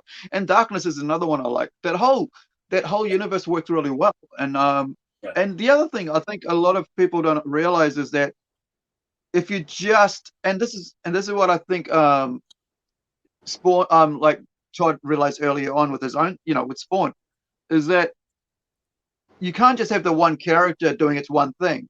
You can do these little books on the sideline to bring in other creatives to work on and help raise that up. And I think, I mean, when I was setting up Plunge itself, I was like looking at what was the best format for what we could do, right? Because what was out there that would work for me, and I was like, Image would work, because in the sense that, like, and it's very similar to Rising Sun. If you really look at it, Rising Sun is very similar to Image in the sense that, but you guys came out of a different way. And Yeah. so I was able to go back and go, okay, what has the last 30 years taught me, has taught the industry, right? What works and what doesn't work is that compa- compartmentalize that word. You put each little bit, each little area, so you're not putting all your eggs in one basket, right? Yeah. And Yeah. Exactly. because because I saw what happened with Jim Lee, right, running off to creating a mess for all the creatives that were part of his imprint there, Lee's imprint when he went to DC and so on. And then you look at what stayed there and the stable, because not everybody that's going to be on that, in that imprint of image is going to want to go the same way. And so if you compartmentalize it, you're able to go, okay, yeah, you go, and then you can carry on with what you're doing. And I think in a way that sort of keeps the company stronger, and that's what I think that works for Todd, because he's able to say no, yes, this works, that doesn't work, because I've been here for 30 years. you know and that's the Yep. same thing with you, right? You've been here for 25 years. You're saying yes, no, this works, that doesn't. And I'm here at 24 years. I'm still questioning what works and what doesn't work, because I'm willing to try out whatever I can.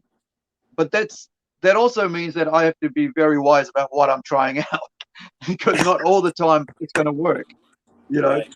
Yeah. So And and, with that, and, carry on. and Sorry. no, and that's fine. If you try something and it doesn't work, then then at least it's the exploration of it. And maybe that's the designer in me, because when I'm designing, I'm not only, and I tell people this a lot, right? It's about Yeah. not only what it is, but it's also about what it isn't, right? Mm, A diner is not a diner is not a gun range. Maybe that's a bad example. right. Hold on. a, di- a It's diner not a is fast not. food. It's not a fast food processing plant. you know so you've got to walk down and explore some of that stuff. Some of it can be handled before the book ever comes out, but other parts of it have to be explored along the way, to find out what works and what doesn't. Mm, And this is the same in I think any creative endeavor. There's lots of things that tried and started, and then they got it a little off maybe, and in the beginning, but they pulled out of it real quick. I can think of several shows that I really liked that started off a little clunky, but really mm. pulled through in the end.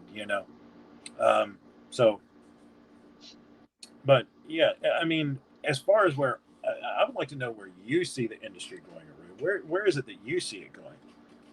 I I've I have a problem with it right now, because I see it's a negative people see it as a negative thing. What I think of it as someone who's been like a advocate of comic books for 30 years, right?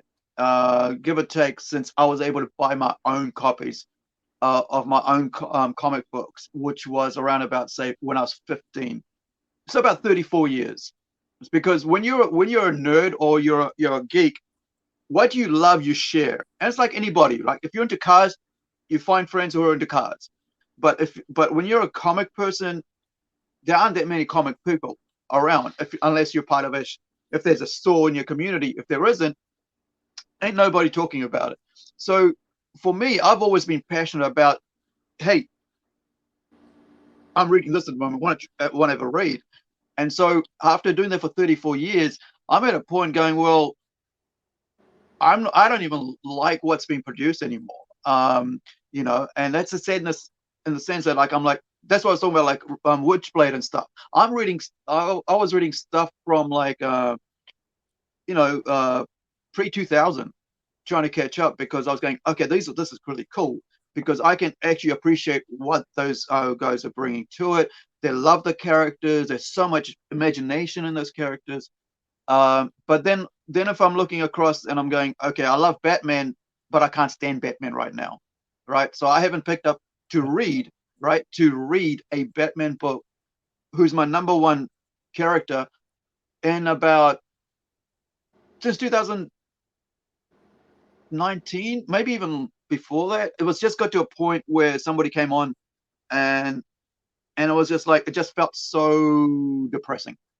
Right? It wasn't the smartest man in the room, as Frank Miller says, right? He says, like, Batman, when he walks into the room, he's the smartest person in the room. He knows how he's going to get out. He knows what he's going to do, and when he leaves, he's out. He, you know, he there's a you can see in Batman I think it's not sure if it's which one it But is yeah, of we're talking about character identity and integrity, right? So when he right, has to be, he has nothing else to rely on. His gadgets on his right. belt and his brains. That's what he's got to rely on. He has to be the smartest That's person. it. And when he's not the Right. smartest person in the room, when he's not the smartest person in the room, Yeah. he's got to find a way to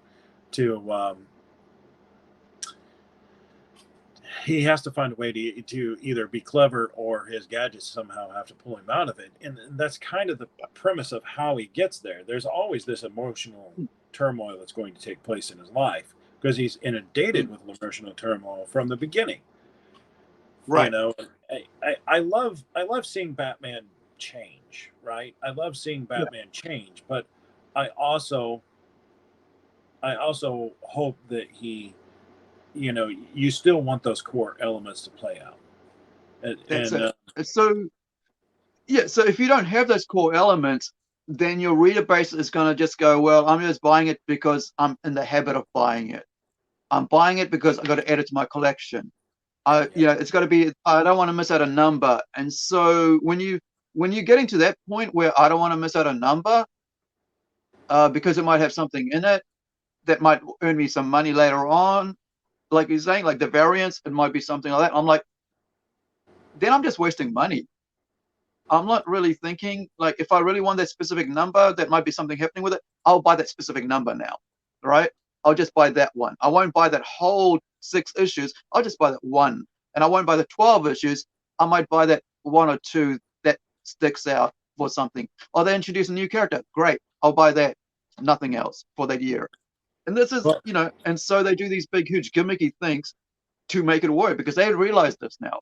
And I, as someone, you know, as business, when I think about 5, 6 steps ahead when it comes to business, what I would be doing, I'd be like, so this is what Disney's doing, DC or Disney's doing. It's like, so the numbers are saying that every 12 issues, we got to have something gimmicky, right? To get those people to buy that much more of that to make up for the 12 months of less sales on those titles.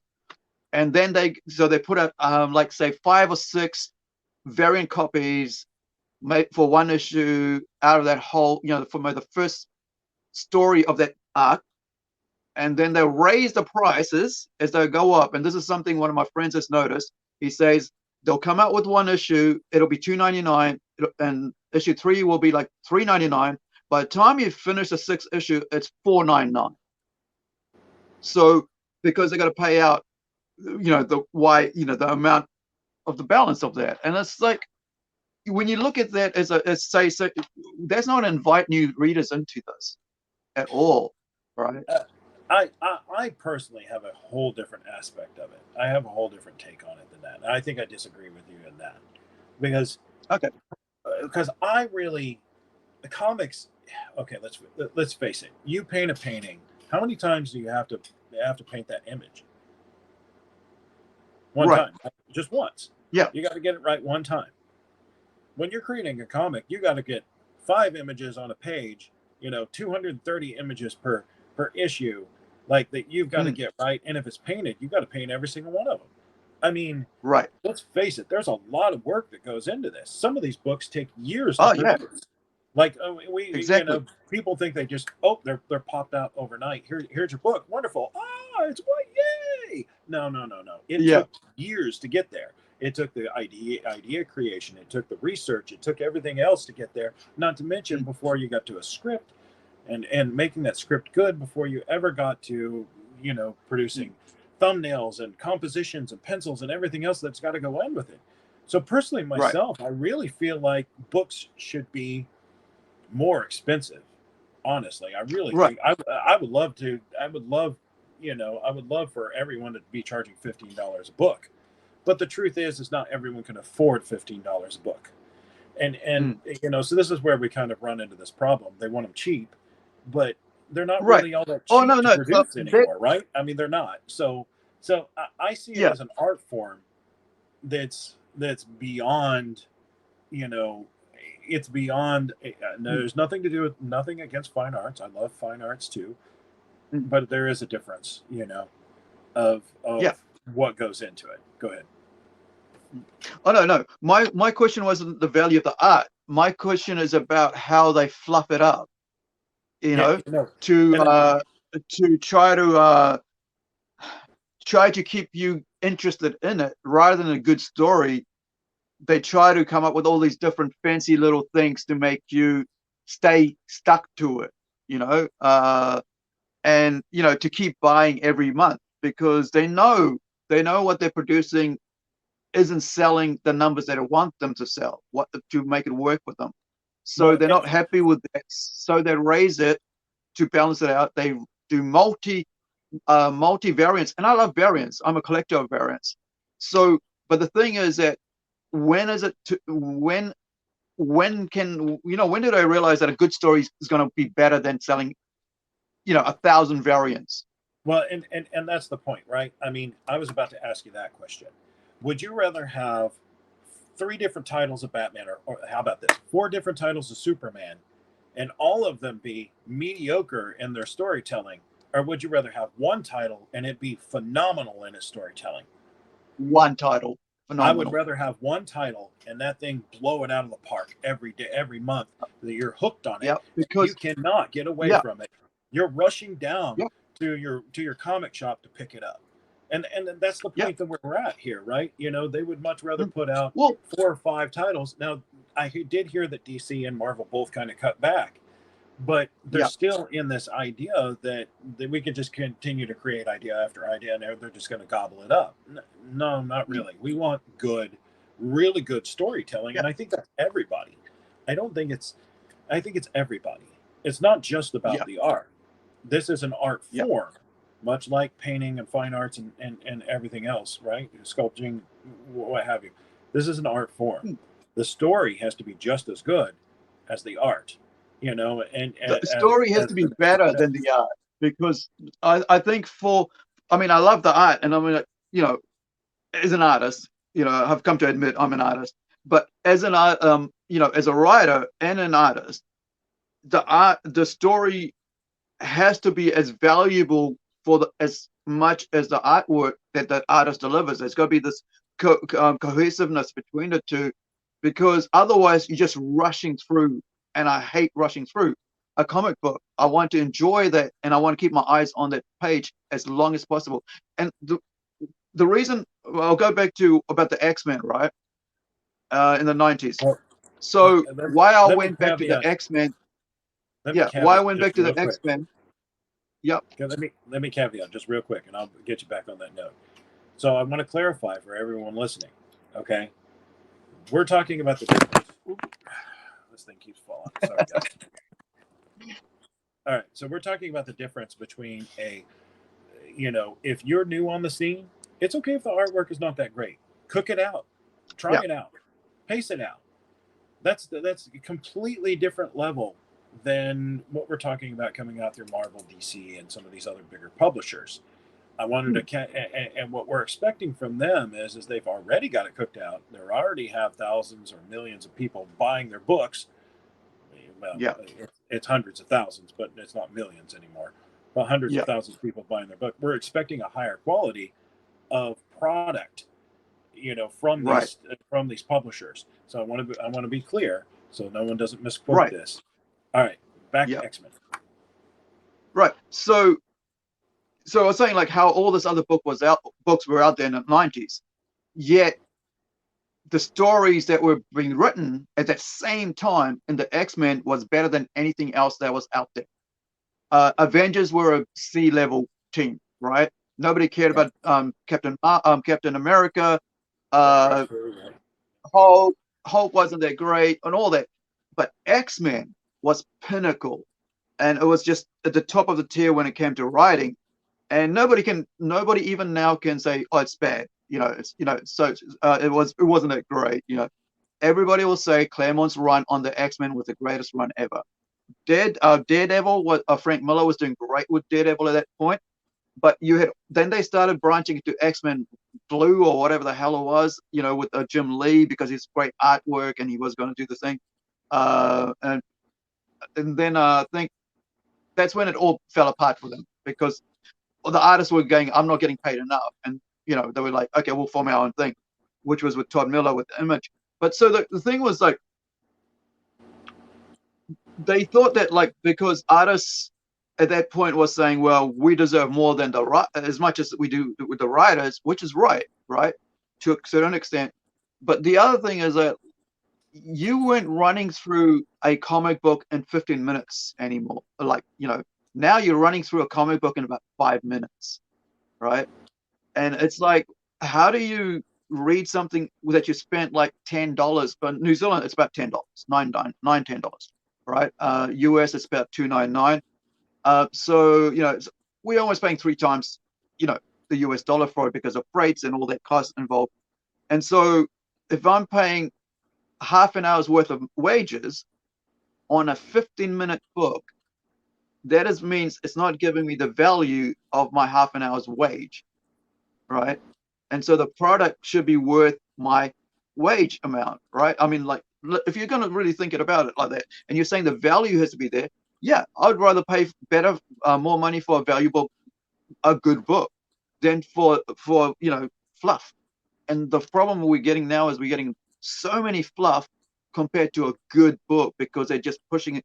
You know, for me, I feel like they've gotten rid of all the great writers because they can pay less to make fluff, right?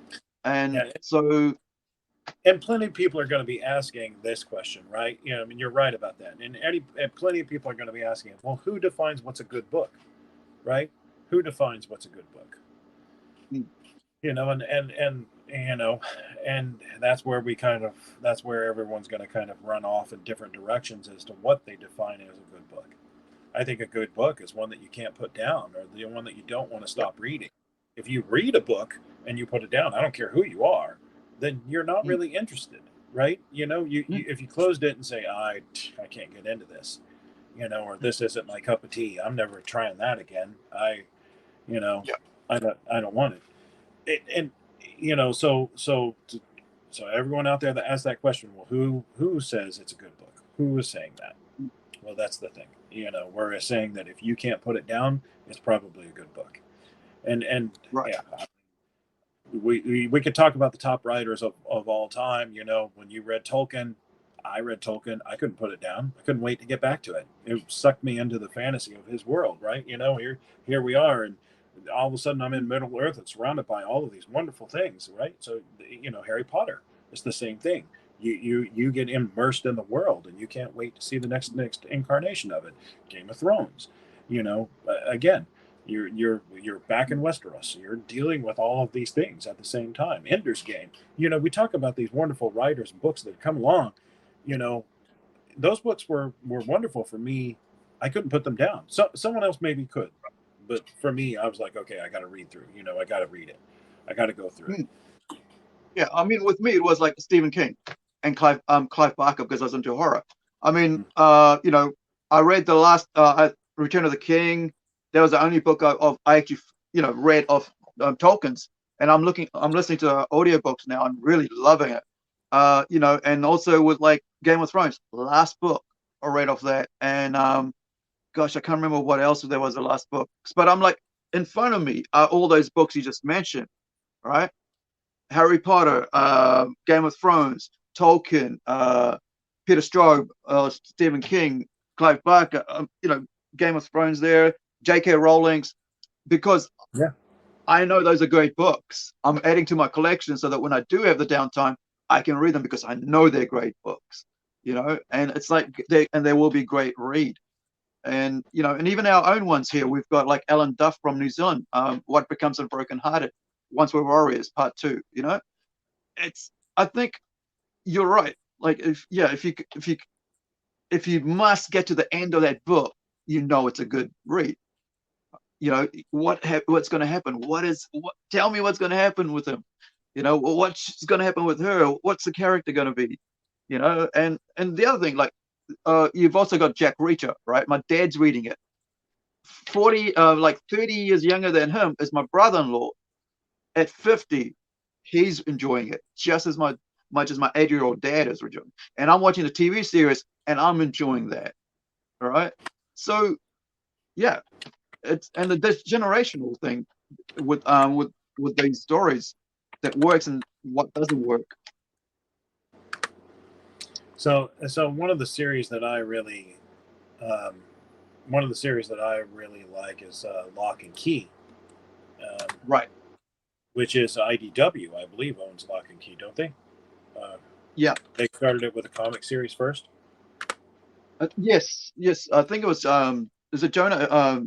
No, is it Jonah Hill? Yeah, it's Yeah. IDW Publishing. That's who owns it. Joe Hill. Yeah, yeah, Jonah Hill. Yeah.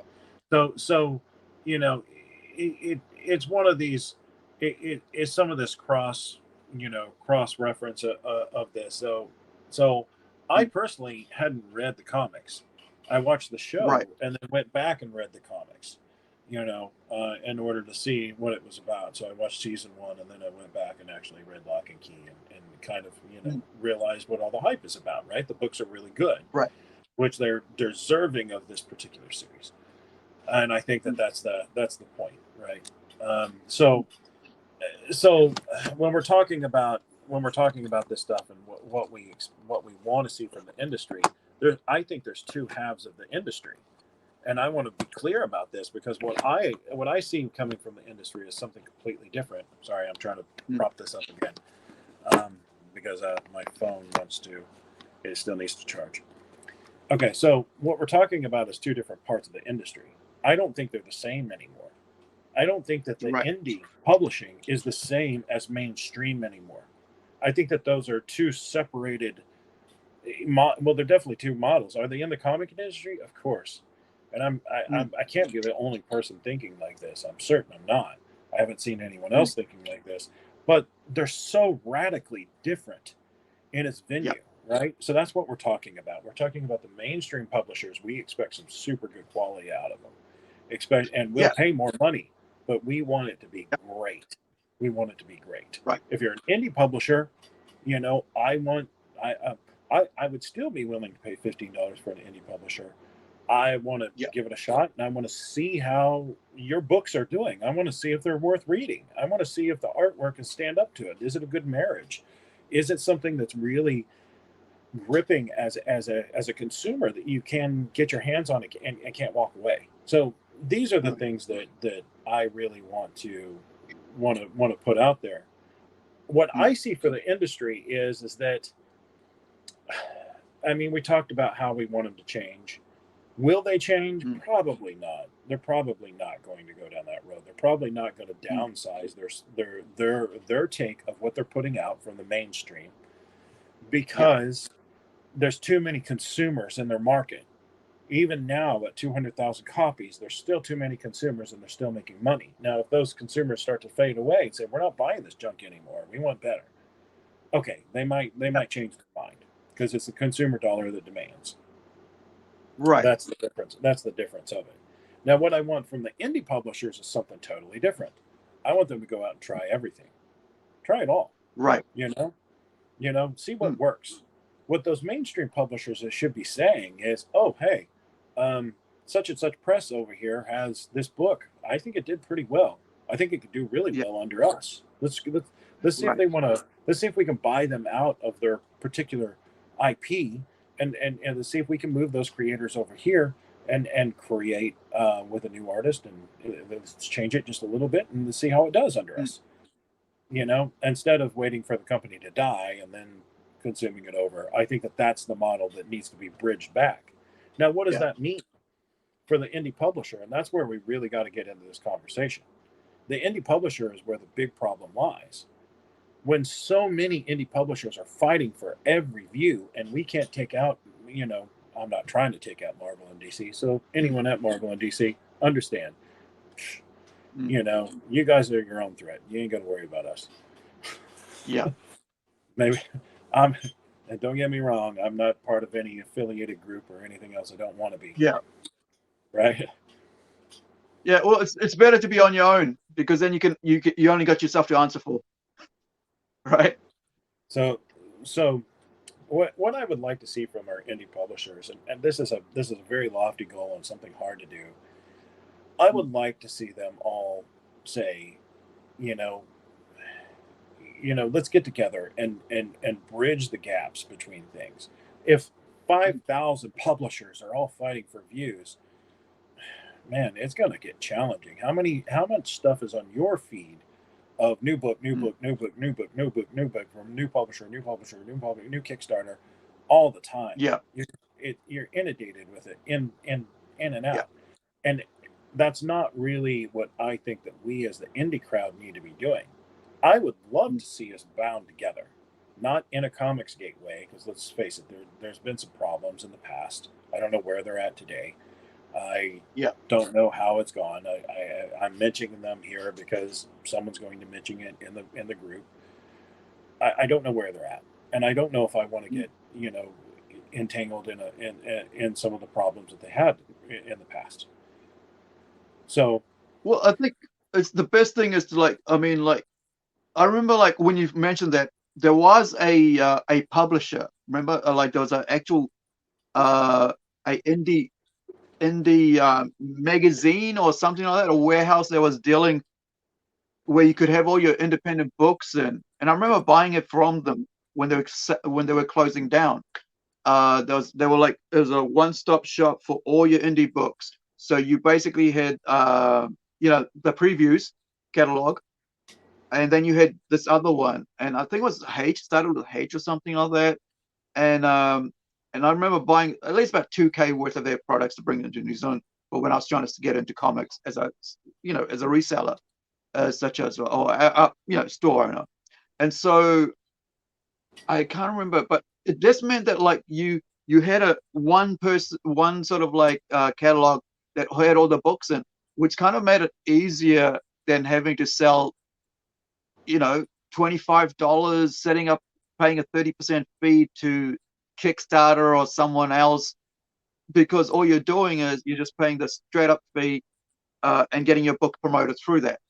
And that's that catalog sort of same way they do with Wizard, not Wizard, sorry, previews. So that could be that thing that you're talking about again.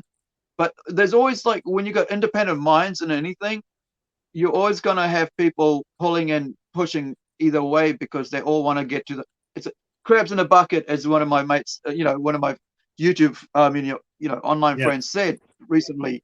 It's crabs in a bucket. Everybody wants to climb to the top, and because working together is too difficult. You know. yes, and that's what we've tried that here. We sorry, Ray, I fell again. I got to keep it plugged in though because I don't have. It's gonna We're die if almost done here. I. But sorry about that. Sorry about that, y'all. I apologize for my setup here. There we go. We'll try it again. Should have set up the other computer. Anyway, we're gonna try this over here. Different angle. Okay, so what we're discussing right at this very second is, let's try that. This is no. So what we're discussing at this very second is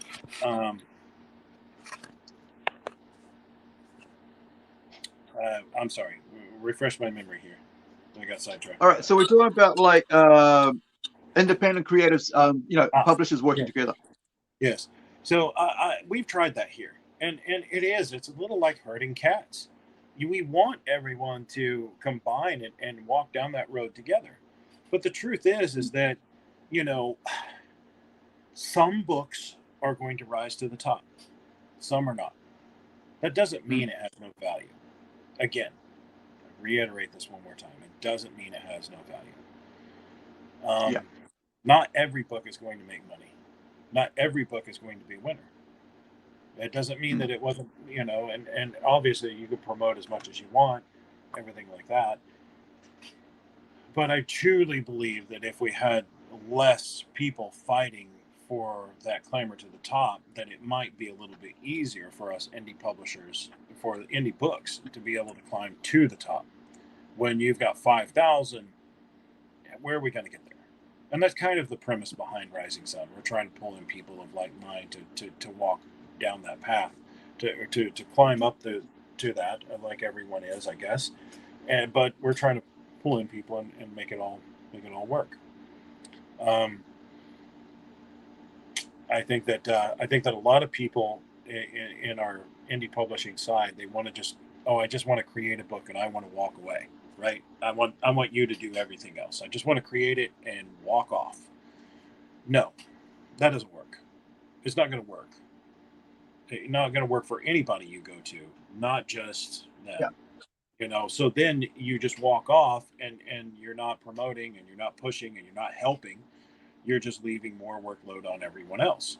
That's not the way Right. to approach this. The way to approach this is to say, hey, I want to be a part. I've got a book. Let's make it work. How do I need to promote? Can I help you guys out in any particular way to make this better? And Right. that's the way it should be, especially in the indie field. Now, Mm. I that's what I want. Is that going to happen? Probably not. It's probably not going to happen. There's too many different Mm. opinions, like you said, and everyone's fighting for it. And we've approached several companies in the past to join us along this path to make a bigger company, to have more pool, more people to work with, more minds at the steering wheel. And you know, it just it seems to be almost a hard to do task, I guess. I don't know how. It's not impossible. It's not Mm. impossible. It's just I think that we as indie publishers need to get our head on the right screwed on the right way. Now you're going to have some Mm. breakout success, like that campaign that hit Yeah. 3 million, right? You're going to have some breakout success, Yeah. and I think that But ABC. that wasn't the thing with that. It wasn't a sudden breakout success, right? It wasn't a sudden thing. It was years of work that he put into it, and the challenges he took on board with that, all the flack he got for it, right, as well, in Mm, return for that. But he built up a support network. He put himself out there, and Eric did really well, and I think he deserves all the accolades for that. But he did take a lot of flack, but he had a thick skin because he, over the years, he's learned what was going to come his way, and he knew what was going to come his way, so he was ready for it. And his loyal fan base, right? It wasn't like a million people that actually came to him, right? It was a couple thousand, and so, but those were loyal to him for his work because they wanted what he was going to offer. And so it's the same thing. Like, we're not going to have millions of people coming to us, but there will be those who are loyal to what we're offering. And I think that is through trial and error to see what works and what doesn't work. And the other thing is, at the end of the day, the fan base is gonna take, is gonna push over onto the next level with what we are creating, or with any independent creators creating, because it's them who pay for it at the end of the day. I mean, we do all the hard work, right? We all do all the putting it out there, and if they don't buy it, it just sits on the shelf doing nothing, and so there's no return for us. Unlike Marvel and DC and all the top five, they have all that money in the bank, but they didn't when they had pencils down, and that showed, right, that yeah, they yeah. didn't also at that one point when they said pencils down, no more work, we can't pay you, and so on. And that should have, it right there should have woken up the top five and said, we need to fix what, if we want to, in case this happens again. And then, like, they didn't. They just went back to the same old, same old. One thing I do realize at the moment is with David Zaslav, and I've been watching the industry for decades, but mostly so in the last 4 years, because I'm part of it now. My, hardcore compared to before. I was, so because I'm a watcher of the industry and I see you know, the waves come and go, and the swells, as they say. This this whole thing with Zaslav is a wake up call to everybody in the in the entertainment side of comic books, not just the publishing side, but the entertainment side. And that is that your movies aren't going to prop you up anymore for your comics that you're putting out, right? Because our whole idea was like, okay, well, as long as we keep putting these comics out, it doesn't matter if they sell or not, the movies will balance it out, right? Warner's will balance it out with the checkbook to pay for the comics being published, Yeah. right? All that stuff. But it's not anymore. When the guy goes $90 million, nope, this is not going to work. Yeah. Because the number crunchers are here. Number crunchers are here, and they're going to go, well, nope, nope, nope, that doesn't work. Stop. And then, and I think one thing, with the recession here is that we just got to be wise about that, what the audience, what the viewers of the shows are going to be watching, of all these streamers, and what the readers of the comics are going to buy. In the end, the publishers aren't going to tell us the truth, right? Disney doesn't tell us the numbers. Netflix doesn't tell us the numbers. Whereas, we're here to, an independent, we know how many we're selling, and we know what's working, what's not working. And the other thing is, I think this is what DC is realizing now is like, hey, we're not going to be paid the big dollars for the rubbish we put out anymore. And I think, and people aren't going to be buying it. Well, I think that's another aspect of it too, though. You think about Disney. Disney's working for themselves. They're creating content for their platform that goes on their platform, and therefore people pick up that, and they actually work, toward increasing Disney's awareness and subscriber base. There's no look. Everybody can work toward that, but you have to have enough content to be able to work toward that, as well. Right.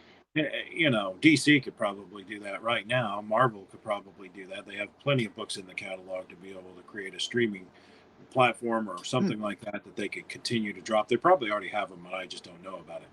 But they don't, because because Marvel is owned by DC.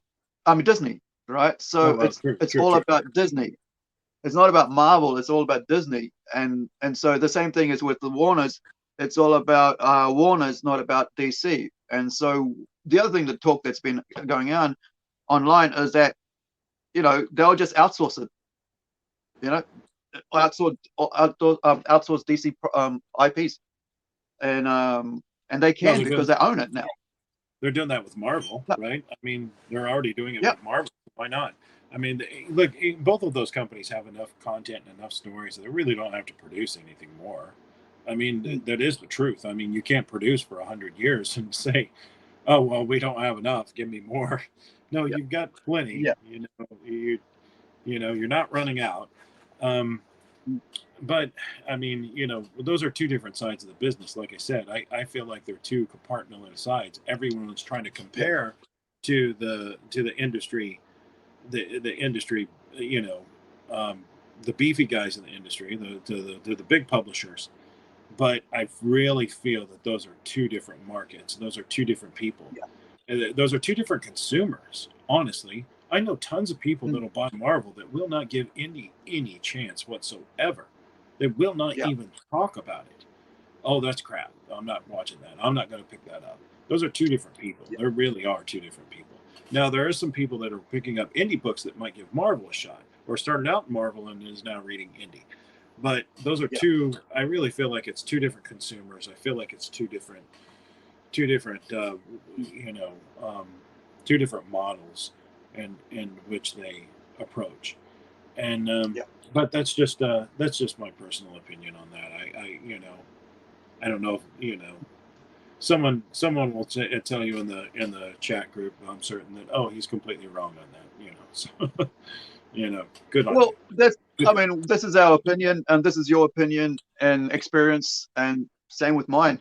But like, we're about to finish here, so what I'm going to do is I'm going to give you the last words, and I appreciate you taking this time out, because the call went out at around about midnight or something, about 1 o'clock this morning, when I was like, I need a filler. Rather than not doing one today, let's see if Hawke is available. And well, then, by the time I woke back up, I got to sign, to go to do the next project in town today. Hey, yep, I can do that, and here you are. And I really appreciate that, and the time you've taken to be here today and talk about what you do, your history. I mean, like, I didn't know some of the part of it, which was really cool. And and of course your opinion about what you want to see and what you have been through with the indie publishing experiences and stuff. So without further ado, I'm going to put you on solo, and I'll get you to do the last words. Okay, I wanted to, first off, I'd like to thank everyone that's watching this live stream or that might watch it afterward. We appreciate your views. Hopefully you found it engaging and fun and interesting. I do want to say that we're very supportive of Plunge, the Plunge event, Plunge Studios, Rising Sun Oceania. All three of those, we're very happy. We're very supportive of that. We want to continue to support that. We think that what you guys are doing now are wonderful, and continue to go that way. We ask you as a viewer and a consumer to please support Rising Sun. Go buy some books, and follow us on our social media platforms, and continue to stick around as we have several things coming, some wonderful things coming down the pike, and as always, we're always available on our email status, which you can do comics.risingsun@gmail.com. Send us an email. We'll be happy to reply you. We'll get it to the right people, whatever it may be. So we wanted to again thank you for all of those viewers, and we look forward to see you in the funny pages. Excellent. All right, so I'm gonna thank you for that, Hawke. I appreciate it. And as I said, excellent for showing up at the last minute to fill in for a postponement. I appreciate it. And for everybody who's watching, I hope you learned something, got something out of it, and things to think about and things to actually appreciate about the independent publishing industry with comic books and independent publishers out there.